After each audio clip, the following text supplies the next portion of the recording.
ఇంత సడన్ గా ఇలాంటి నిర్ణయం ఎందుకు తీసుకున్నారతయ్య? అనుకున్నాను ఇలాంటి ప్రశ్న ఎవ్వరి దగ్గర నుంచి రాదు, అవని దగ్గర నుంచి మాత్రమే వస్తుందని. అలాగే అడిగేసింది. నీకేదైనా దక్కుతుంది అంటే ఓర్వలేని మొదటి మనిషి చివరి మనిషి తనే కదా జాను. ఇంట్లో అమ్మవారు లేరనే బాధలో అందరం ఉన్నాం. ఇలాంటి సమయంలో ఇవ్వడం ఎందుకత్తయ్యా? ఇంత సడన్ గా మీకొచ్చిన ఆలోచనేనా ఇది, లేక ఇంకెవరికైనా వచ్చిన ఆలోచన? అమ్మ ఉన్న కండిషన్ని బట్టి చూస్తే ఇలాంటి సమయంలో అమ్మకి అలాంటి థాట్స్ రావు. ఖచ్చితంగా ఇన్ఫ్లుయెన్స్ అయ్యారు, నో డౌట్. అవని వాళ్ళు అంటున్నారని కాదు గాని ఉన్నట్టుండి ఈ ముక్కు పొడుగు గొడవ ఎందుకొచ్చింది? ఎప్పటికైనా ఇవ్వాల్సిందే కదమ్మా. ఏనాటికైనా ధరించబోయేది నిహారికే కదా. మరొకరికి ఆ అవకాశం అర్హత లేవు కదా. నిహారిక మన ఇంటి కోడలైన వెంటనే మేమిచ్చేయాల్సింది.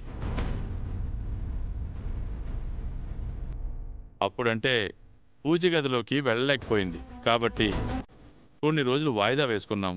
ఆ తరువాత అలాంటి సందర్భం ఇంటి సమస్యల వల్ల కుదరలేదు. నిహారిక కోసం ఇప్పటి వరకు ఏం చెయ్యలేకపోయాం. ఇంకా ఆలస్యం చేయకుండా ఇచ్చేద్దామని నిర్ణయించుకున్నాం.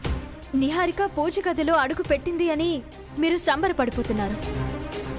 నాకైతే అనుమానంగా ఉంది.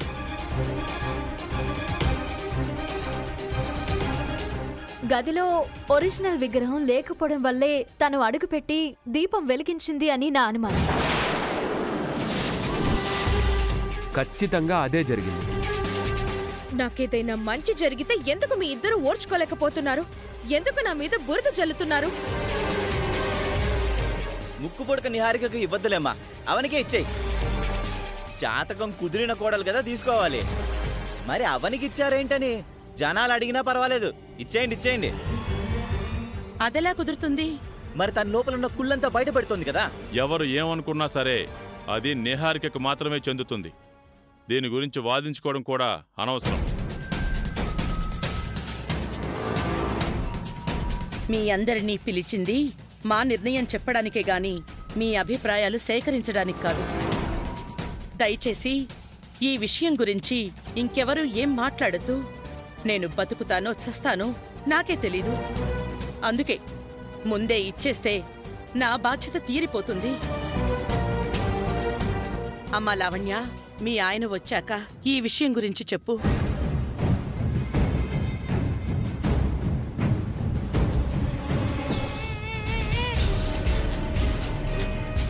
మనింటి రామాయణమంతా అయోమయమైపోయింది. నాకెటూ రాదని నా చిన్నప్పుడే తెలుసు. ఇన్నాళ్ళకి నీకైనా దక్కపోతుంది. అడ్వాన్స్ గా కంగ్రాచులేషన్స్ నిహారిక. థ్యాంక్ యూ వసంత గారు. ముందే విజయోత్సవాలు చేసుకోవద్దు నిహారిక. ఈ రాత్రి గడిచేలోపు అవని ఏమైనా చేయగలుగుతుంది. ఇదిగో అవనే, నువ్వు ఏం చేస్తావో చెయ్యి, నేను కాసుకుంటా. నువ్వు రాజాను, వీళ్ళు ఏం చేస్తారో చూద్దాం.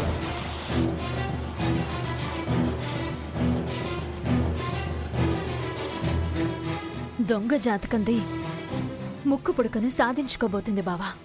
తీసుకుంటే తీసుకొని నువ్వు ఫస్ట్ విగ్రహం గురించి ఆలోచించు.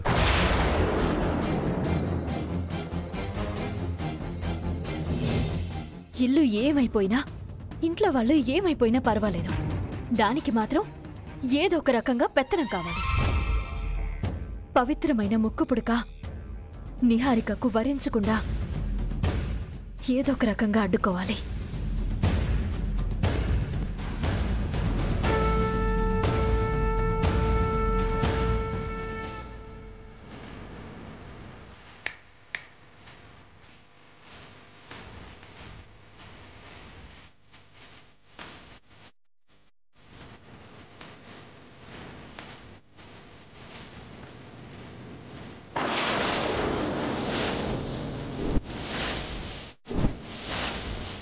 ఒక ధనవంతుడికి ఇద్దరు కొడుకులుంటే తండ్రి సంపాదించిన దానికి వారసుడిని నేనే కావాలి అంటూ ఇద్దరు కొట్టుకుంటారు. ఒక ఒక మహారాజుకి 2 కొడుకులుంటే సింహాసనం మీద నేనే కూర్చోవాలి అంటూ వాళ్ళిద్దరూ కొట్టుకుంటారు. అలాంటి పరిస్థితి ఈ ఇంట్లో మనిద్దరి మధ్య వచ్చింది. ముక్కు పుడక నాకు కావాలని నేను, నీకు కావాలని నువ్వు బయటికి కనిపించిన ఒక యుద్ధం చేస్తున్నా. నిహారికకు రేపు ముక్కు పుడక ఇస్తున్నాను అని అత్తయ్య చెప్పగాని నీ నోట మాటే రాలేదు పాపం. ఇప్పుడు గొంతు మూగబోయింది. అది నా చేతికొచ్చిన తర్వాత నీ గుండె ఆగిపోతుంది. ఎలా ఉంది దెబ్బ? అదుర్స్ కదూ. ఏదో ఒకటి మాట్లాడతావు కదా, మాట్లాడు. అంత వెటకారపు నవ్వెందుకమ్మా? అయినా ఈ సమయంలో కూడా నీకు నవ్వెలా వస్తుంది? లేకపోతే నేనేడుస్తూ కూర్చుంటాను అని అనుకున్నావా? ఏంటంత ఓవర్ కాన్ఫిడెన్స్? ఓవర్ కాన్ఫిడెన్స్ నాది కాదు, నీది. నీకు మంచి జరుగుతుందని నువ్వు ఆశపడడం, ఆఖరి నిమిషంలో నీ ఆశలు ఆవిరైపోవడం నేనెన్నిసార్లు చూడలేదు. ఈసారి కూడా అలా జరగకూడదని ముందుగా అత్తామామలని లైన్లో పెట్టాను. అందుకే మీ అందరి నోరులు మూతపడ్డాయి. నా కంటికి కనిపించకుండా నువ్వేదేదో చేసేస్తున్నావని అనుకుంటున్నావు. నేనెప్పుడూ నిన్ను గమనిస్తూనే ఉంటాను. నా కళ్ళు నీ వెంట, నీ చుట్టూ వైఫైలా తిరుగుతూనే ఉంటాయి. నీ కుట్రలను నీకే తిప్పి కొడతాను. నీ కుతంత్రాలు నీ మెడకే చుట్టుకునేలా చేస్తాను. తరతరాలుగా వస్తున్న ముక్కు పుడక నీ చేతికి అందకుండా చేస్తాను. రేపు ఏదైనా జరగచ్చు. అనవసరంగా రెచ్చిపోకు. నేను మంచిదాన్ని కాకపోయినా, నాది దొంగ జాతకమైనా అమ్మవారు నన్ను యాక్సెప్ట్ చేసింది అవని. అందుకే నాకు భయపడి అమ్మవారే బయటికెళ్ళిపోయింది. నువ్వు నన్నింకా బయటికి గెంటలేవు. నువ్వే బయటికి పోవడానికి సిద్ధంగా ఉండు. అమ్మవారు నీకు భయపడిపోయిందా? ఎంత పొగరు పట్టిందే నీకు? ఎంతటి అహంకారం నెత్తికెక్కిందే? అమ్మవారు నిన్నెందుకు ఇంతకాలం క్షమించిందో నాకు తెలీదు గాని, ఏదో ఒక రోజున ఆ మాంత్రికుడు కాలరుద్రకి ఆ ఫారెన్ వాళ్ళకి పట్టిన గతే పడుతుంది. వాళ్ళది బూడదైన మిగిలింది, నీదైతే అది కూడా మిగలదు. రేపు నీకు ముక్కు పుడక దక్కదు. అనవసరంగా సెలబ్రేషన్స్ చేసుకోకు. తొందరపడి ఒక కోయిల ముందే కూసింది, చిందులు వేసింది. నిన్ను ఇన్ని విధాలుగా సఫర్ చేస్తున్నా ఇంకా నీ పొగరు తగ్గలేదు. నీ పొగరు అనుస్తా. ముక్కు పుడక నాకు రాకుండా ఎలా చేస్తావో నేను చూస్తా. శ్రీకర్కి పెళ్ళయ్యుండదు. ఎలాగైనా శ్రీకర్తో అలేఖ్య పెళ్లి చేద్దామని ఎప్పటినుంచో అనుకుంటున్నాను. చూస్తే శ్రీకర్ పెళ్ళైపోయిందన్న పిడుగులాంటి నిజాన్ని వినాల్సి వచ్చింది. అదే ఒక పిడుగులాంటి వార్త అనుకుంటే, పెళ్ళైనా సరే శ్రీకర్ని వదులుకోనని మన అలేఖ్య బాంబు పేల్చింది. అందని దానికి ఆశపడుతోంది. వాడే కావాలనంటోంది.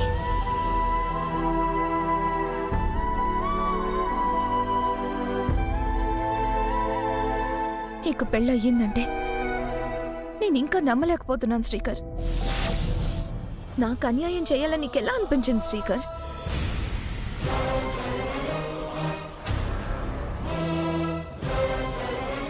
అక్క అక్క ఒక పని చేస్తే? ఏంటది? వేదవతి వాళ్ళ ఇంటికెళ్ళి ఫ్యాక్షన్ సినిమా రేంజ్లో శ్రీకర్ని ఎత్తుకొచ్చేస్తే? వేదవతి అనామకురాలు కాదు, బ్యాక్గ్రౌండ్ లేనిది కాదు. తన అడ్డాకి వెళ్ళి మనమంతా సాహసం చెయ్యలేం. అది వర్కౌట్ కాదు. పైగా బలవంతంగా పెళ్లి చేస్తే శ్రీకర్ అలేఖ్యతో ప్రేమగా కాపురం చెయ్యలేడు. మరి ఇప్పుడు ఏం చేద్దాం? అదే నాకు అర్థం కావడం లేదు. మంచి సమయం చూసి ఇంటి నుంచి అడుగు బయట పెడతాను. నువ్వు ఎక్కడున్నా నీ దగ్గరకొస్తాను. నువ్వు చేసుకున్న దాన్ని చంపైనా సరే నేను నిన్ను పెళ్లి చేసుకుంటాను. మనకున్నది ఒక్కటే దారి. ఏంటక్కది? అలేఖ్య మనసుని మార్చడం. అదంత ఈజీ అయితే సమస్య ఉండేది కాదు. అయినా వేదవతితో తాడో పేడో తేల్చుకుందామని అన్నదానివి నువ్వెందుకు కాంప్రమైజ్ అవుతున్నావు అక్క? శ్రీకర్కి పెళ్లి కాకపోయుంటే ఆ లెక్క వేరేలా ఉండేదిరా. పెళ్ళైపోయిందని తెలిసిన తర్వాత సగం బలం తగ్గిపోయింది. అందుకేరా అలేఖ్య మనసు మారుద్దామని అనుకుంటున్నాను. అయితే ఒకసారి నీ ప్రయత్నం నువ్వు చెయ్యి. నువ్వు వెళ్ళి నచ్చ చెప్పరా, దాని మనసు మారుతుందేమో.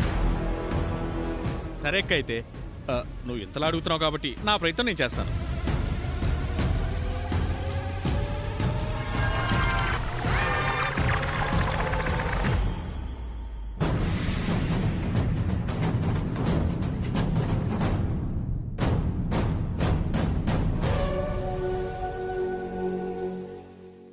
బంగారు తల్లి, ఏంటి?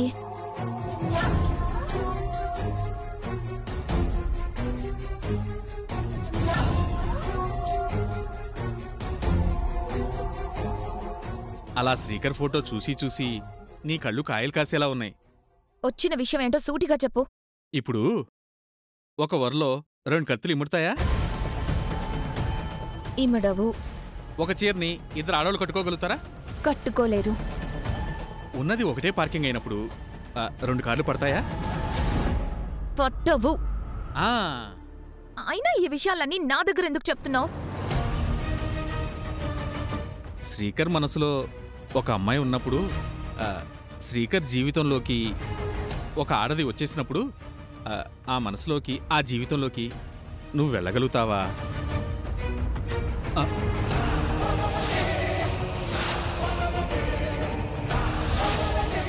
అమ్మ నీ గురించి చాలా బాధపడుతుంది. నీ మనసు మార్చుకున్నావనుకో, శ్రీకర్ కంటే అందగాణ్ణి, డబ్బున్నవాణ్ణి నీకోసం తీసుకొస్తుంది.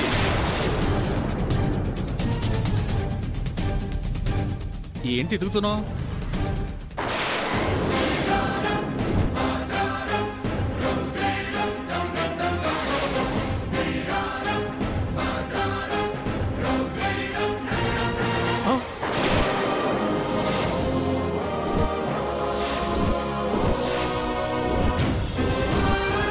పీకకొస్తుందో ఏమో.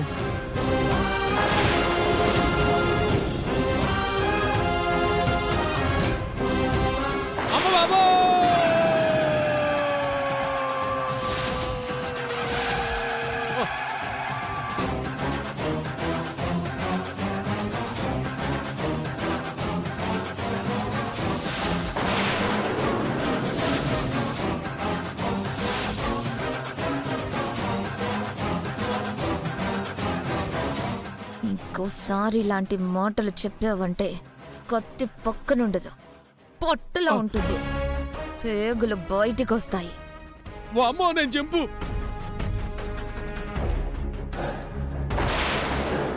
అక్క అక్క, రే ఏమైందిరా? మళ్ళీ కాల్చుకొని చచ్చిపోతానంటుందా? లేదక్క, నన్నే చంపుతానంది. కత్తి తీసుకొచ్చి కసక్కని పొడిచింది. చూస్తే కత్తి పొట్టకి ఇంచు దూరంలో ఉంది.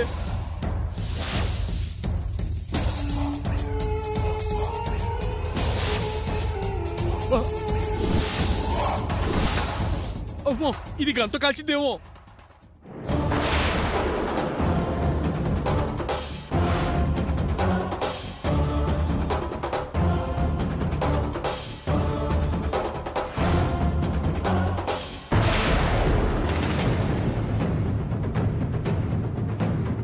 ఇంకోసారి నా మనసు మార్చాలని చూస్తే అది మామైనా అమ్మైనా నా చేతిలో చస్తారు.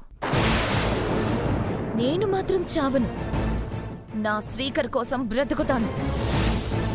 I want Srikar. That's all. That's all. శ్రీకర్ని తీసుకుని రామ్మా.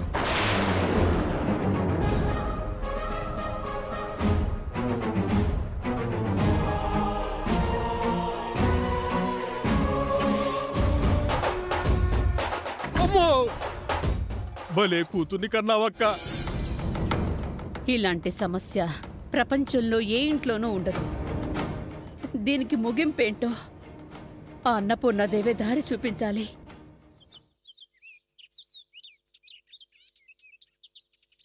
నాలాంటి జాతకం కలిగిన నిహారిక నా నుంచి ముక్కుపుడక అందుకోబోతున్నందుకు సంతోషంగా ఉంది. కృష్ణ కూడా సంతోషంగా ఉన్నాడు. మిగిలిన వారందరూ ఇష్టం లేనట్టుగా ఉన్నారని నాకర్థమవుతోంది. నేను ముక్కుపుడక ఇవ్వడం మీలో చాలా మందికి నచ్చకపోవచ్చు గాని మాటిచ్చిన ప్రకారం జరగాల్సిందైతే జరుగుతుంది.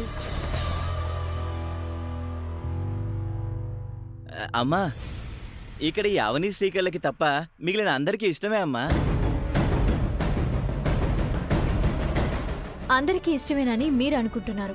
ఎవరికీ ఇష్టం లేదని అందరి మొహాలలోనూ కనబడుతుంది. ఏమక్క, మీకు ఇష్టం లేదా? ఒకరి ఇష్టాలతో ఒకరి అభిప్రాయాలతో మనకి సంబంధం లేదు వేద. మనం జరిపించాలనుకున్నది జరిపిద్దాం.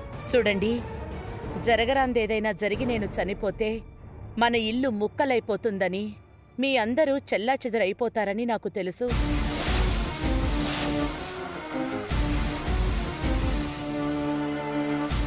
భవిష్యత్తు గురించి ఊహించుకుంటుంటే భయంగా ఉంది. అందుకే నేను మాటిచ్చిన ప్రకారం నిహారికకు ముక్కుపుడకను ఇచ్చేస్తాను. మీరింతలా ఆలోచించాల్సిన అవసరం లేదత్తయ్య. మీరు ఎప్పుడో ఇస్తానన్నది ఇప్పుడు ఇస్తున్నారు, అంతే. అంతే అంతే. అమ్మా, మరోసారి ఆలోచించండి. అమ్మవారు వచ్చిన తర్వాతే ఇది జరగడం మంచిదని నా ఉద్దేశం. అమ్మా, నువ్వు ఆలస్యం చేస్తున్న కొద్దీ ఈ శ్రీకర్ అవనీలు అడ్డుపడుతూనే ఉంటారు. నువ్వెళ్ళి ముక్కు పొడకని తీసుకురా అమ్మా.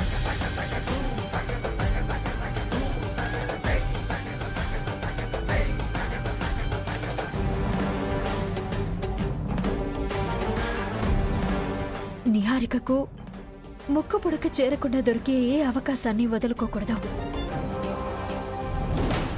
చివరి నిమిషం వరకు నువ్వు ఏదో ఒక ప్రయత్నం చేస్తూనే ఉంటావు. ఈ రోజు మాత్రం నువ్వు నన్ను అడ్డుకోలేవు.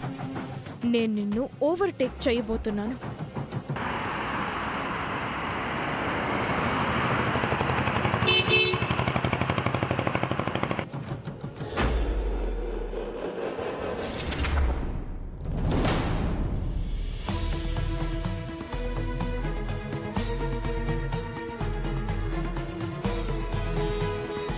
నీ విగ్రహం సమక్షంలో జరగవలసిన ముచ్చట ఇలా ముగించాల్సి వస్తోంది.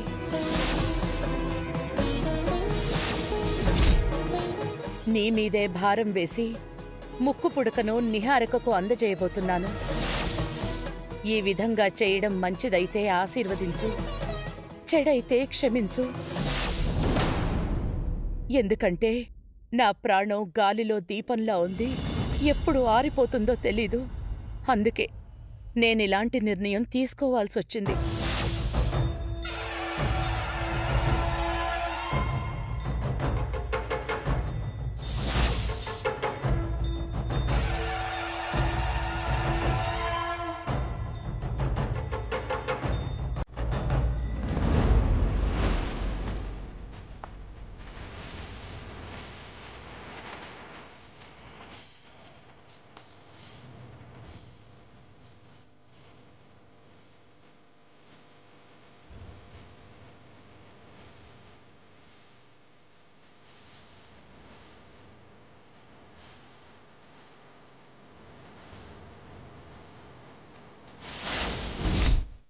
పెద్ద కోడలైన నాకు ఈ ముక్కు పొడక దక్కుతుంది అనుకున్నాను.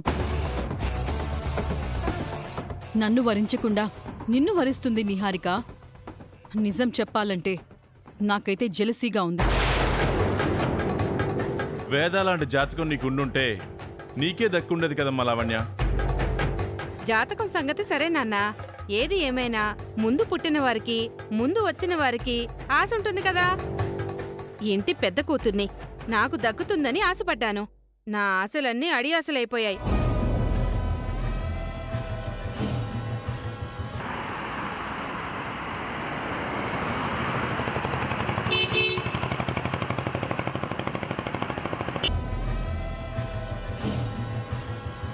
ఇప్పుడు ఎన్ని అనుకుంటే మాత్రం ఏం లాభం వసంత? జరగాల్సింది ఆగుతుందా ఏంటి? జరుగుతున్నది అమ్మవారి దృష్టిలో మంచి కాకపోతే ఏదో ఒక రకంగా ఆగుతుందన్నయ్య.